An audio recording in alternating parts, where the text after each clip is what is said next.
حضرت علی سے کسی نے پوچھا، اگر کوئی اپنا ہمیں بھول جائے تو کیا کیا جائے؟ شیر خدا نے فرمایا، کوئی اپنا ہو تو وہ کبھی نہیں بھولتا، جو بھول جائے وہ اپنا نہیں ہوتا۔ انسان واحد ایسی مخلوق ہے جس کا زہر الفاظ میں ہوتا ہے۔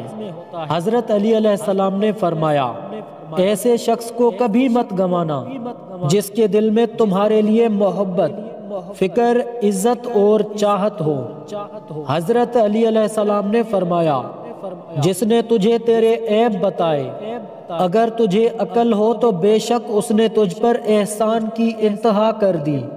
جو تمہیں خوشی میں یاد آئے سمجھو تم اس سے محبت کرتے ہو، اور جو تمہیں غم میں یاد آئے تو سمجھو وہ تم سے محبت کرتا ہے۔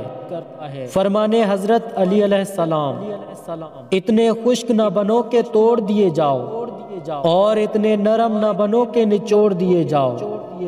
کائنات کی سب سے مہنگی چیز احساس ہے، جو دنیا کے ہر انسان کے پاس نہیں ہوتا۔ حضرت علی علیہ السلام نے فرمایا، نماز کی فکر اپنے اوپر فرض کر لو، خدا کی قسم دنیا کی فکر سے آزاد ہو جاؤ گے، اور کامیابی تمہارے قدم چومے گی۔ حضرت علی علیہ السلام نے فرمایا، شہد کے سوا ہر میٹھی چیز میں زہر ہے، اور زہر کے سوا ہر کڑوی چیز میں شفا۔